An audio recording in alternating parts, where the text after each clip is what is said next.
The following is a Comfortably Zoned Radio Network production. We are back. Mets baseball, past, present, future. I'm Ralph Tyko, Comfortably Zoned Radio Network. Marty Rose is here. Robert Cole is not. Marty, how are you? I'm good, Ralph. Very good. How are you today? End of the season. One of the most interesting seasons we can remember, I'm sure. I could remember, and we have the same memories. Yes, we Top do. this one for craziness. Yeah, it was really nuts. I mean, after getting off to that ridiculous start, 11-1, or everybody obviously knew that they weren't that good, but what happened afterwards, especially in the month of June, was just beyond disappointing. It was very hard to take, hard to watch, and hard to listen to, hard to read about, hard to think about, hard to analyze. It was very difficult. Basically, the season was over for them before the All-Star break, after that June that they went through, and it really is terrible. I mean, just putting that aside, just the similarity is how New Yorkers are feeling right now about the football season. Both teams are 1-3. They both stink. The Knicks stink. The Nets stink. The Rangers stink. They all stink. So, that's what we felt in June for the Mets. Like the half the season was yet to be played, and we were out of it. And all we could do was sit back and root for Jacob deGrom, which was exciting within which itself. wasn't a bad job, by the way, rooting for him. No. That was fun. Unfortunately, and then he got to double-digit wins, and he had arguably the best season ever by a Met pitcher. You can say Seaver brought him to the championship, so that was better. But statistically, 1.70 ERA in today's day and age. The thing that gets me, I mean, that's like totally unheard of, but that 3 runs or less thing in 28 or 29 straight games, 3 runs or less. I mean, that means that if they would have scored 3 runs or more, he would have lost 1 game the whole time. Right. No? Right. I think Robert Cole has joined us. Lucy, I'm home. You joined us, and we weren't even coming apart. But Robert, we're just talking about the exploits and the heroics of Jacob deGrom, who became the thing for a Met fan to follow after June, when they just totally crapped out and were out of contention, and his exploits were incredible. One of the best pitching exploits in the history of the game. 1.70 ERA, and how many? I mean, how many? It was 29 straight. 29 straight. 3 runs or less. Wow. Yeah. You think about that. That's Denny McLain type numbers, and he ends up winning 10 games. And compared to Denny McLain, he's a Boy Scout. Well, in every way. That's true. But you know what I'm saying. He just had a great year. So I thought, in reality, too, I mean, it kept Met fans interested. I mean, after that horrific month, what was there to even, look at anymore? But at least every 5th day, there was something to look forward to. Right. But, there's that, and that is real. But it's easy to write off the whole season and say all we had was that for a positive thing. Oh, no. Let's talk about a few of the things that came up good for them. And let me start with the second baseman, McNeil. And I want you guys' opinion of, were we seeing a mirage? Was this going to be one of these guys that is going to flake out, or the basics there? Start with you, Robert, because we haven't heard your voice too much yet. Well, the first thing I always think of when a Met comes up and has a couple of good months is Mike Vail. Okay, and we all remember Mike Vail. Terrific. But he got hurt. He broke his ankle, did he not? Playing basketball in the off season, yes. Okay. But so you got to keep this guy in a bubble until spring training. But that aside, okay, I don't think it's a mirage. He's a spray hitter. Okay, he goes against all the current metrics. Okay, launch angles, and don't worry about striking out, and take as many pitches as you can. In fact, on one of the broadcasts, Gary and Keith were talking, and Gary said, I asked, Jeff, why all of a sudden he's, hitting like this, and he said, besides my injuries, which I had, they were trying to get me to wait on pitches, work the count. He said, my entire career from Little League on up, I see a pitch I like, I swing, I hit it. And I finally went back to that this year. And it shows. I think he had one of the highest rates of putting the first pitch in play of anybody during the time that he played. So I really don't think that's a mirage as long as they don't try to change the kind of player he is. Right, and the spray hitting thing is really important because it takes the shift away. They put the shift on. He has a lot of hits to left field. I mean, he hits it all over the place. Oh, I was Saturday, thinking, what would guys like Boggs and Tony Gwynn do against the shift today? They'd eliminate it by the end of the season. They'd be hitting 546, and people would say, "Hey, you can't overshift." And I think baseball will come back to that, but until you can start awarding players commensurate in some way with the reward for hitting a home run, even though you strike out 190 times, you hit the home runs, things won't change. It's what players go to the pay negotiating table with that motivates them. And that's why it's such a pleasure to see a guy like McNeil. I hope he's rewarded for it. That's all. I hope they don't say at the bargaining table, well, you hit 342, but your on-base percentage was only blah, blah, blah. You know what I'm saying? Yeah. Well, he takes his walks, too, though. His on-base percentage is... I just pulled that one out. I know. Yeah. But, yeah, that's why I like him. He does seem to have it all, and he's so smooth defensively that we haven't seen that for a long time at second base.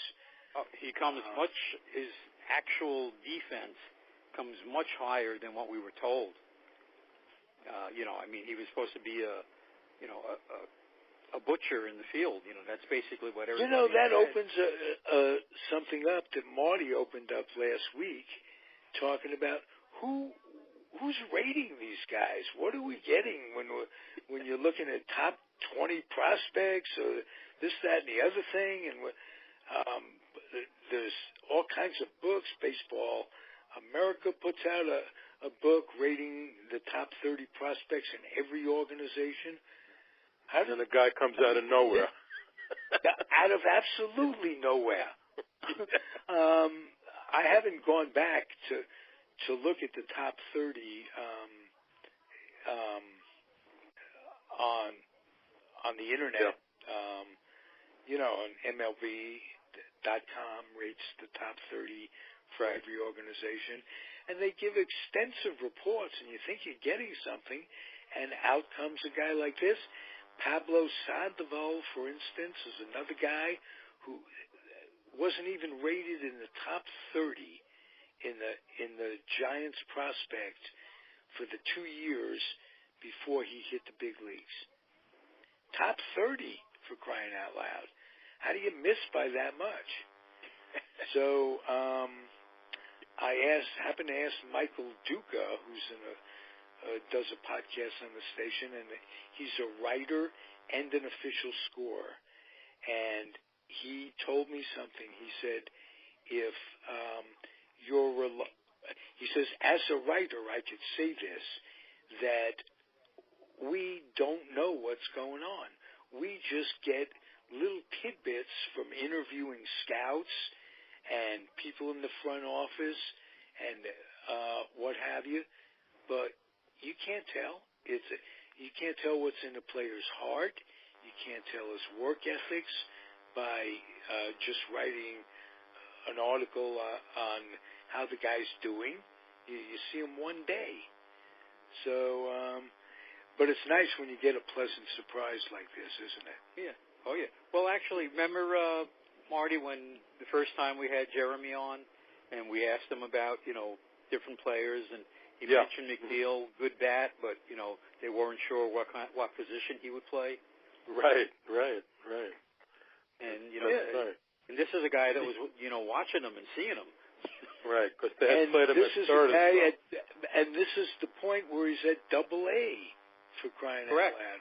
Yeah. I can't imagine somebody watching him and not seeing the fluidity in his athleticism.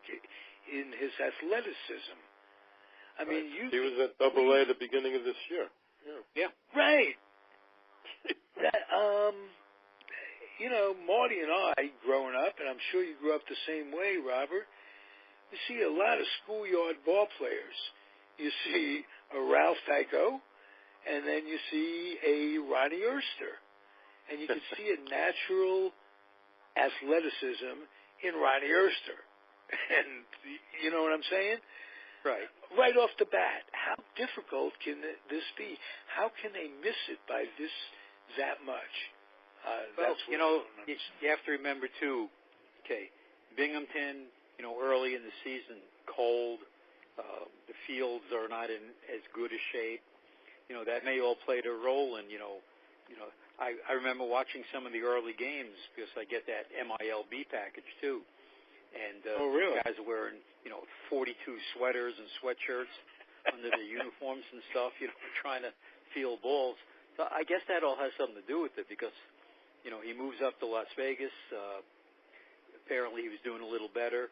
Now, if you remember his first game in the majors, they had him at third, and he made a couple of errors, and we were all saying, oh, boy, what they're saying is true. They moved him to second base. I mean, he looks like Felix Mian. Yes, he's playing very well there. No question. So, okay, that brings us to the other half of the double play combination, and that's Ahmad Rosario. And I want Mert to tell us about his development over the course of the year.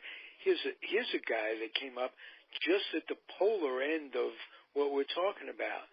He had all the expectations. He was a number one touted guy, and I wonder how much that contributed to his last year. That put a lot of pressure on him last year. And Mert, tell us how he developed this year. Well, Jose Reyes helped him out a lot. I mean, as far as, what it takes to be a major leaguer and all that. And I'm sure he helped him with the language and understanding what needs to be done. But in the beginning of the year, they moved him all over the place in the batting order.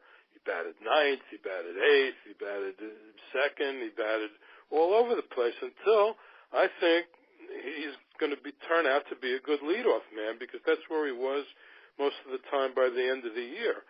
And he's not striking out as much. He's getting a good piece of the ball, and he's looking very good in the field. He's got speed. I think there's a lot to look forward to with him. I think he's going to be very good.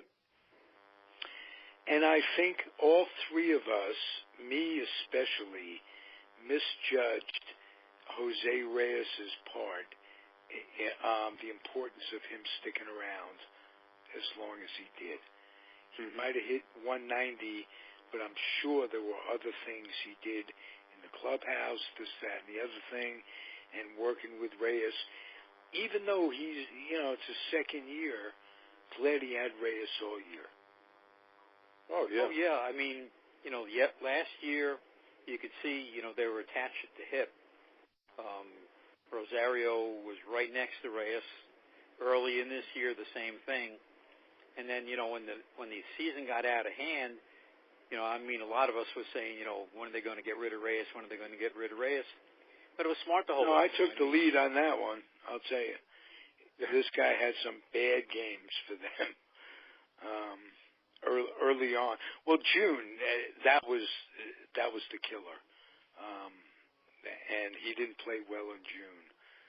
Yeah, but once the season got out of hand, they were smart in holding on to Reyes. Let him continue to mentor, Rosario. He spoke Rosario's language.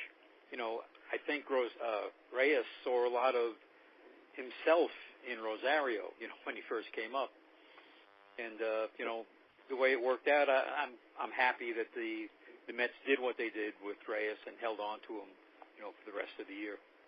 Yeah, and he's the only other guy that could actually play short, when Rosario needed a day off, too. I mean, nobody else is really a shortstop on that team. True. And Reyes, in his prime, went from first to third faster than anybody I've ever seen in baseball. So got to give him credit for a long career. It was nice the way it ended up in Wright's tribute, that he was standing there at short when they took him off the field. Had to tear up a little bit. Oh yeah, I told you, I told you online. I got a little misty.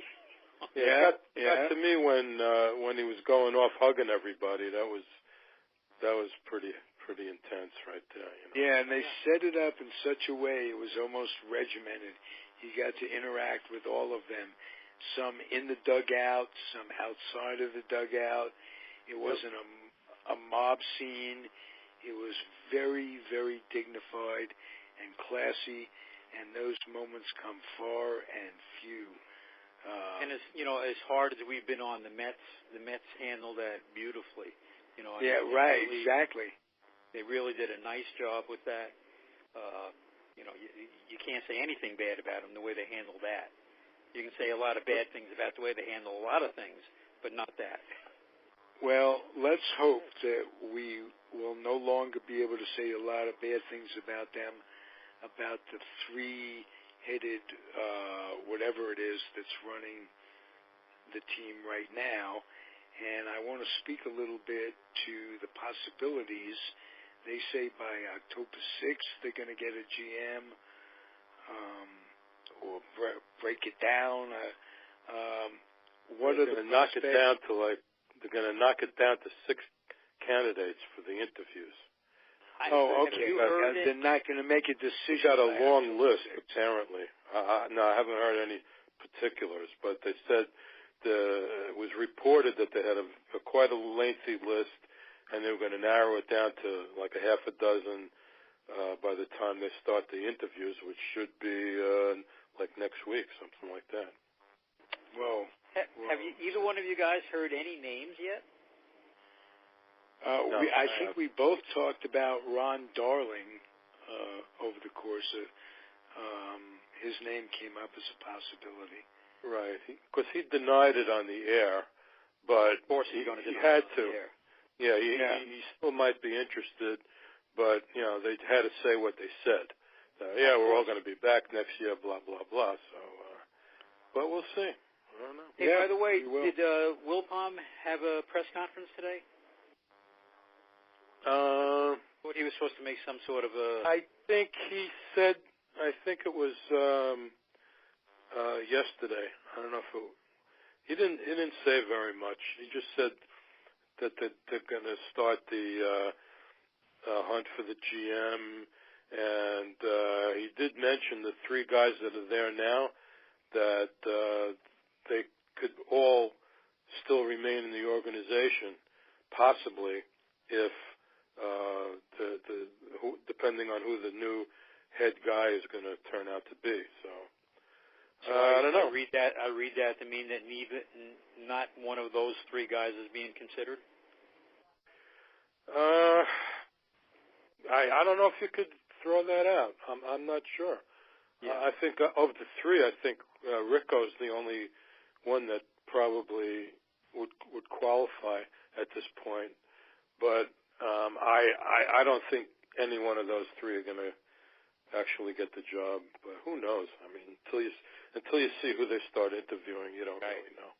Any mention of what they're going to do with David Wright or what they're going to offer him? No mention. But I was thinking a coaching job, but I think they'll probably move him to the front office. I don't know. You know what I was thinking to myself? I don't know how big a deal this is, but you know, the PR job, since they moved Jay Horowitz out of there. You know, yeah. I don't know how big a deal the PR job is, but he'd sure be good at it. You know, his personality. You know? He sure would. He was saying how much fun he had when he was back down in Port St. Lucie. You know, working with the young players and stuff. You know, maybe a field development kind of guy, something like that. Roving instructor. Right. Yeah. A rover. Yeah. And a guy goes from one minor league team to another. Depends how much he wants to be away from his family. You know, we don't know that. You know, that's true. Those two babies. I mean, I don't know. And maybe he can be a co-owner with the Marlins with Derek Jeter. Yeah, right. I'll bet he's not having too much fun. I'll bet he's not having any fun at all. That is the Peter principle right there. You rise to your level of incompetence, and bless his soul, he was a terrific shortstop. But that's not working. He doesn't seem to have that. They've bottomed out in every way. You guys know more about that than I do. Well, that was actually the plan going in. The plan was to tear it down completely. They have a little bit of talent, you know, that they've gotten back, but very, very young talent. You know, I watch them quite a bit when, you know, the Rays aren't on and stuff like that. And they do have some talent. I mean, we saw, you know, they played the Mets pretty tough, you know, almost all the games that they played them this year. And you just have to see, you know, I mean, Jeter, you know, wasn't expected to be much as a player either. So, you know, you definitely have to give him 3 to 5 years, you know, before you can really make it. Oh, yeah. Absolutely. So, but if I'm a Marlins fan, that's the third time in my memory of that they built it up and tore it down. You can't keep doing that to fans. The A's have done that over and over. They call that churning. It's different ownership stuff. Yeah, the A's are a long story. They need a stadium, as do the Rays. And well, the Rays. Well, we've got you, Robert Cole. What's the? We didn't get to that last night with Peter Golenbach. But Peter was on a tear last night, so it was hard to get any words in edgewise. Peter and oh yes, Peter and Skip Lockwood. Well, you know, we've had some more positives this year besides just Rosario and McNeil. You know, I think Conforto's power surge is a positive. it finally came around, so it just makes you wonder that he probably really wasn't ready at the beginning of the year. Remember how they rushed him? Remember how they were saying he wasn't going to be back till May, and all of a sudden he's back right at the beginning of the season? Something's not right with that. No. But he did come around. He did very strong at the end. And Nimmo, I think, turned out to be much better than any of us probably thought. Better than I thought, for sure. Oh, yeah. I mean, you have, four guys, Rosario, McNeil, Nimmo, and Conforto that are, your building blocks right now. I mean, and by hook or crook, they got more out of a catching staff than any that I can remember in the last 3 or 4 years. Oh, yeah. Yeah.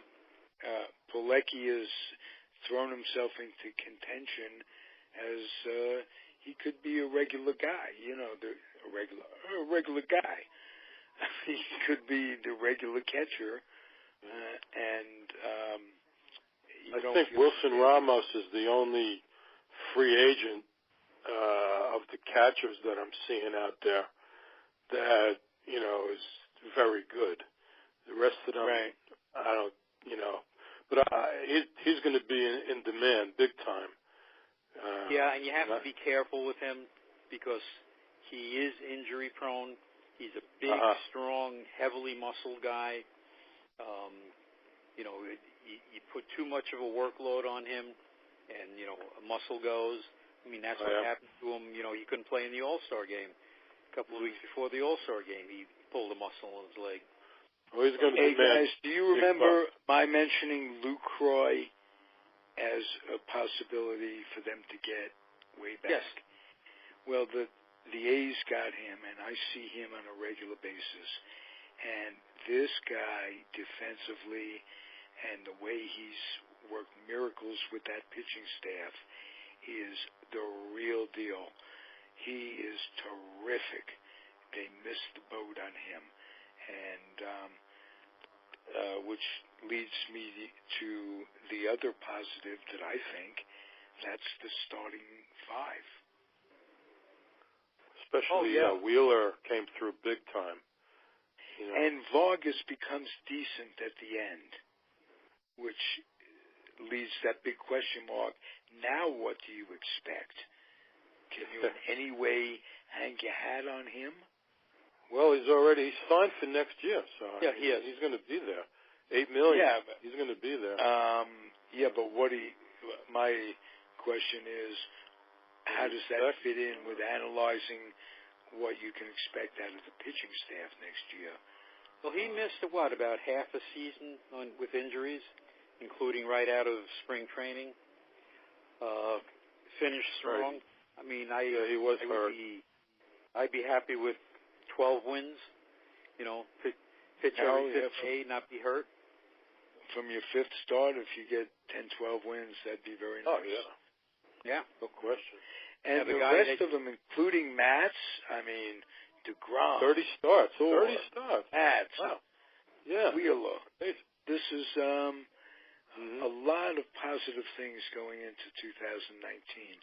And they could have overreacted and just decimated that pitching staff. And they didn't. Could have. No, they were smart. So, I think with the manager and the pitching coach, if the two of them have anything to say, I think Dean Callaway said this is the best pitching staff he's ever seen. I believe he said that. Yeah, it very well could be. 1-5, holy Toledo. I wonder what they're going to do with DeGrom. He's not a free agent until 21. So, but his agent said that they want a an extension now, or they want to be traded. Oh, he did say that? Really? Yep. Yes. Okay. Interesting. Yep. Because he only made 7.4 this year. So even if he goes to arbitration, I only made 7.3. Asking for $20 million, So and he'd probably get it. He'd probably get $20 million if he asked for it coming off this year. I wouldn't be surprised. Oh, absolutely. And they'd be stupid not to extend a guy like that. But then again, you've got 5 guys to extend, and you're not going to be able to aim of keep all of the way they do things today. Syndergaard and Matz aren't free agents until 22. Okay, so Wheeler's the only one that he's got 1 more year, and then after next year, Wheeler is a free agent. So yeah, but if you don't start making these guys happy before they become free agents, then it becomes problematic. Well, I think maybe what Marty's hinting at too is, maybe you make a deal for Wheeler. Now I know, everybody's going to be yelling and screaming, "Hey, he's finally coming around. He's finally, had his big year." Well, this is probably going to be in this off season, his most demand. He's probably going to be in the most demand. Other teams are going to want to, make a deal for him. So now you have to sit down. And then it comes down to who do you get, because you don't know what you really have in Dominic Smith and Alonso. So that, and what they need is a right-handed bat. Okay, a right-handed bat with a little power. They're very heavy left-handed. McNeil's left-handed. You were hoping that Frazier would be that right-handed bat.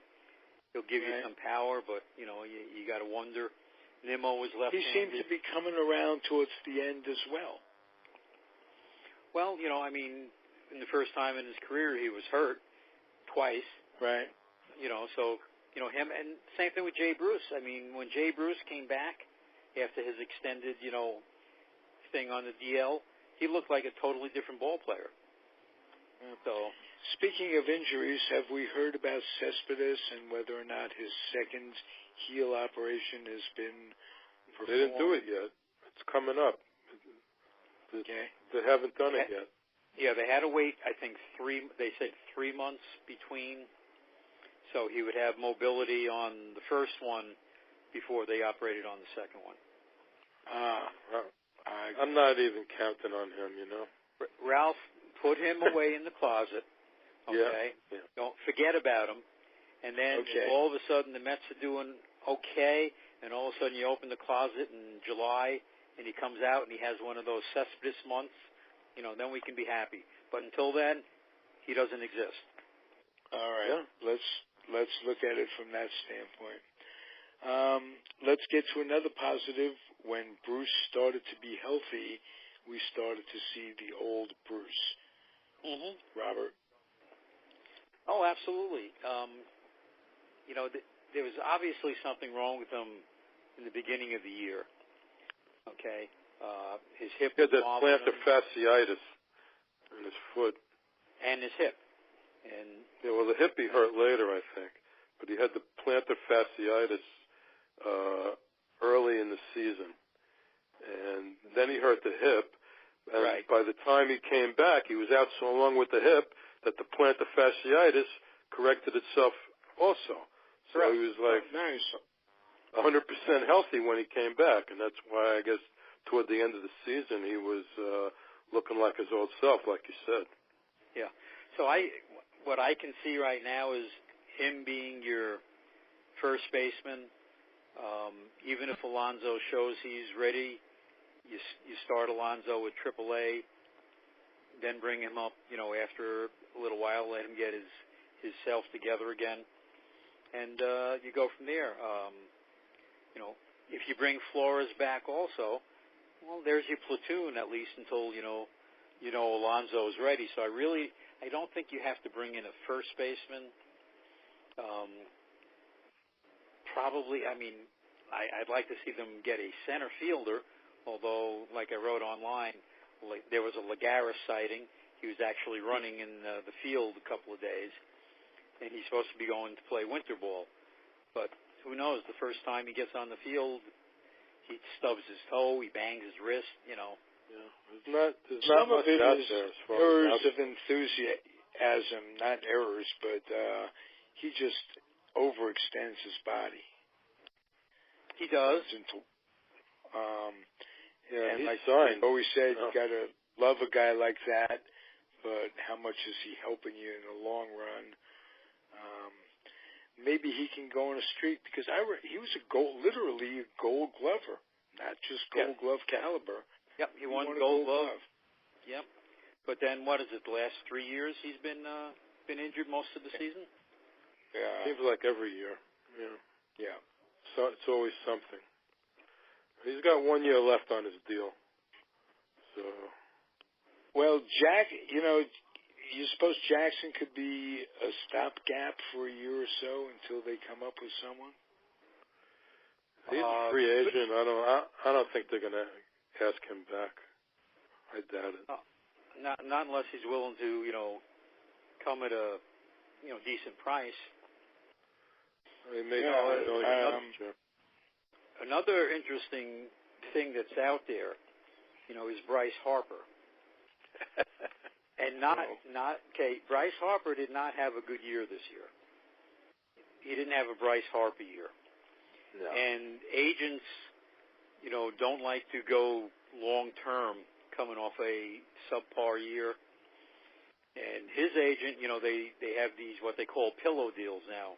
You sign somewhere for 1 year at a decent price, probably what his arbitration price would be. 1 year, go out there and have a big bang-up year, and then you sign your big-term, your long-term deal. So that's always a possibility. But would he go for that? I don't know. But, okay, his agent is Boris, right? Yes. Okay. Boris. And everybody was devalued. All of Boris's clients were devalued last year. And Boris is a proponent. This year being his killer year. Yeah. So, that's out there, not just for the Mets, but for other teams, too. That's a very viable possibility, unless somebody like a Red Sox or a Dodgers or a Yankees who have the money anyway just says, well, screw it, we'll give them the money right now. But, right. That's another thing that's wrong. The imbalance of the playing field financially is killing ball. That's for another show.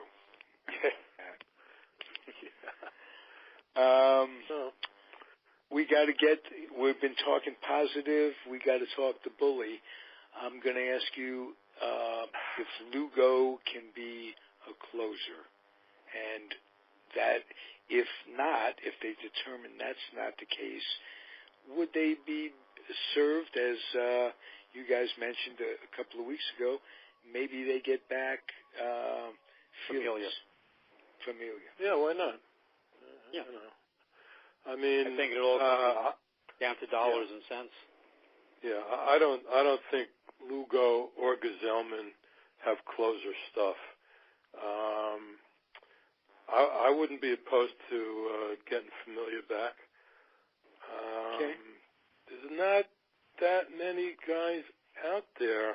Well, I take that back. There's a lot of names of relief pitchers that are free agents, but looking them over, and I did look at a lot of them in the last couple of days. There's just a lot of them are a little old. You got to think of what the Mets are going to be willing to pay. Also, I mean, Familia was making 7.9 something, same amount as this guy Kelvin Herrera on Kansas City, who had 17 saves with a 244 and a 1.2 whip. I think he's like 32. So he could be a possibility. Then there's a guy, looks like he's from Brooklyn, this kid, Adam Ottavino from the Rockies. Finishing up a 3-year deal at 10.4, had a 0.99 whip and 2.43 ERA. He did have 6 saves, but I guess he wasn't their real closer. No, Colorado had several different guys closing this year. Yeah, so he could be a candidate, but I think I don't see why they wouldn't ask Familia to come back if he's interested in coming back. Yeah. And the thing you have to like about Familia, he's already pitched in New York. Not everybody can come to New York, right, and thrive, in that. Absolutely, a big part. You get that Ed Whitson disease, and pretty soon you're... Yes. And he's got that strikeout sinker. He's got that strikeout pitch, which you need. Yeah. And right now, what is he in Oakland? He's like the seventh inning guy, Ralph? He's the seventh. Rodney's the eighth. And this guy, Blake Kieran. Kieran, yeah. He's got like no hitters going. Out of 9 innings here, 9 innings there with no hits. He's arguably the best relief pitcher in baseball. How's this Casilla guy on the A's? Got a guy, Santiago Casilla? If I'm not mistaken, was he... don't know. I was just looking at Wasn't numbers. he the giant closer for a bit there? Yeah, I don't know. Or no, I was just looking at numbers. He's a free agent, 1.2 WHIP, 3.16 ERA. Doesn't make a lot of money. So I don't know. Familia is not a closer with Oakland. I'm sure he wants to go back to that. No question, for the money, of course. The A's aren't going to be able to fit 3 closers into their budget. No. So that's a natural. That's what I mean by churning with the A's. They'll, get guys, Holiday and the like, Donaldson, and pretty soon they're gone. Very frustrating. It all comes down to having a ballpark in place. And nice thing is that the A's will be in Las Vegas for their AAA team. And Syracuse is going to house the AAA team for the Mets. Makes a lot of sense geographically. You get guys on. It's going to be so convenient. I mean, it's like an hour and a quarter, like from Binghamton to Syracuse up into State 81. I mean, it's just perfect. It really is. It's great. And a couple hours to Citi Field. Yeah, it's like 3 hours to the city from Binghamton by car. So that's great. They finally got smart, and got out of the Las Vegas deal. Out in Oakland, Ralph, is there any talk of a ballpark at all? I mean, do they have anything? Well, yes, there is. There are 2 sites being decided upon. The problem is in negotiating with Alameda County / Oakland City. They each have an interest in it. And the powers that be in Oakland, California, have not done well they've not stood by professional franchises. Good example is the Warriors, who are building an arena in San Francisco across the bay. They're losing them. The Raiders are going down to Vegas. I'm thinking, what about the A's going to Vegas? A's just acquired the rights to Vegas. That could be a negotiating ploy, or a point where they're going to say, if it doesn't work, they're going to pick up and move to Vegas, maybe. All right, they're moving their AAA team there from Nashville. That's right. Right. They're getting territorial rights to it. Yeah. So it should be no problem.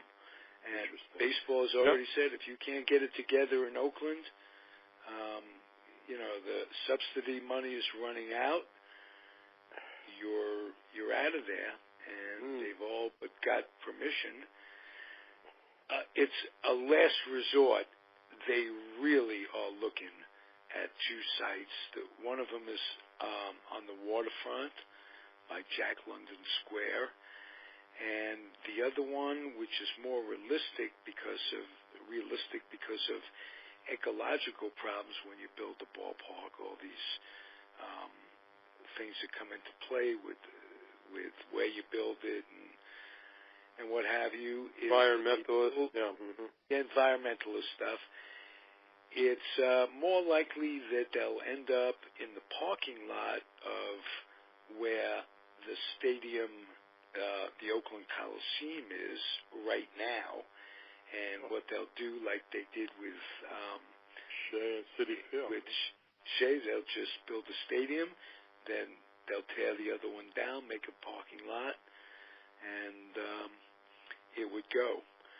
But again, you negotiate. You have a team that is where the owner has not spoken out about his intentions since he bought the club.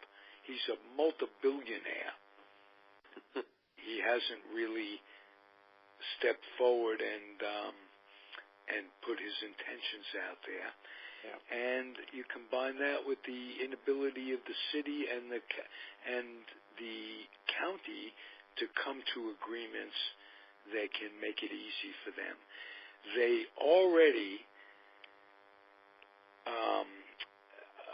at the beginning of this year, announced that they had a firm stadium site in place, and they were going to start building, and the rug was pulled out from under them.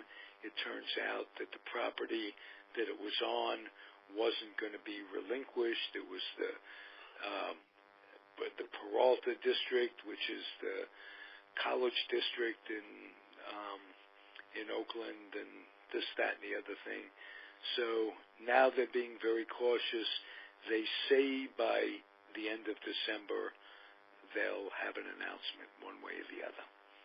Wow. Well, they better be careful because Las Vegas really, with the hockey team, really took after that hockey team. I mean, that hockey team sells out every game. They sell that every exhibition game. And look how that's an example of you don't know what you're getting. That hockey team, an expansion team, how far did they go? They went to the finals. They went to the finals. Yeah, they lost in the finals. Yeah, the Cup finals. Stanley Cup final. Right. Unbelievable. Really? Jeez. Incredible. That's some good scouting. Yeah, no question. Hey, you know who really got screwed in this AAA business? The Nationals. The Nationals. Oh, really? Right. Because they lost to Syracuse, and you know where they wound up? Fresno, Ralph. Oh, Fresno. Really? Fresno. Imagine getting somebody from Fresno where you got to get them to. What's the size of the airport in Fresno? Jesus. Yeah, first you got to take a plane to Oakland or San Francisco, a small little plane, and then you take a plane. Oh, that's to Washington. That's horrible. Yeah, unbelievable. Wow. Well, too bad for them. Yep. Yes, that's true. Somehow Murphy's on the on-deck circle. Whenever I think of Washington, I think of Murphy. Isn't he a free agent too? I think he is. Yes, he is. I wonder where he's going to wind up. Hopefully not in Citi Field. Oh, no. Been there, done that. Exactly. Now, Ralph was on that let's bring him back wagon for a while there, though. Well, I'm going to defer to the experts on this one. But I will say the two words that strike me as I think of reasons to bring him back would be hitting machine. Well, if there was a DH in the National League, I'd be right there with you. I understand. And the sad part is, speaking of future DHs, is that Flores got hurt just like a week or so before the end of the season. Well, it's more like a condition. He's got like an arthritic condition, but he says it's not that serious. So, all right. Yeah, and the Mets doctors will work with him all winter, and he'll be out until July. He'll be out half the year, right? He'll be in hospice is what will happen by the end of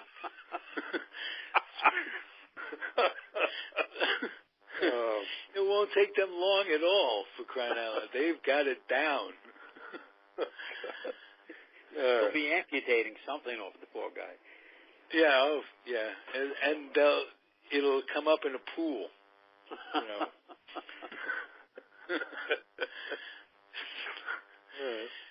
All right, guys. Great show. Thank you. We'll be back next week. I think what we're going to start to do 2 weeks from now is we're going to make it a New York City baseball. We're going to get the four of us, the Yankees and the Mets, and we'll do it every 2 weeks. How does that sound? Good. Yeah, sounds good. Good. All right. Did you say it was going to be on a Thursday, Ralph?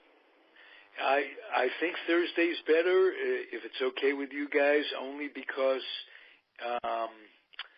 it doesn't coincide with football on Monday nights, which is a pain. And let's see how Thursday nights work. Okay, we got football Thursday too. Oh, that's right. Not that I care. I'll come up with another day that ends in a Y. There are only 7 of them, and I know I can do. I know I can do it because I'm the producer. There you go. All right, just keep us posted on when, Ralph. That's all. I certainly will. Thank you, all guys. Right. It's been a great summer, Mets notwithstanding. All right. Speak to you soon. Have a good night. Be well. Thanks for listening, everybody. We'll be back when we are. Adios. Bye-bye. This has been a Comfortably Zoned Radio Network production.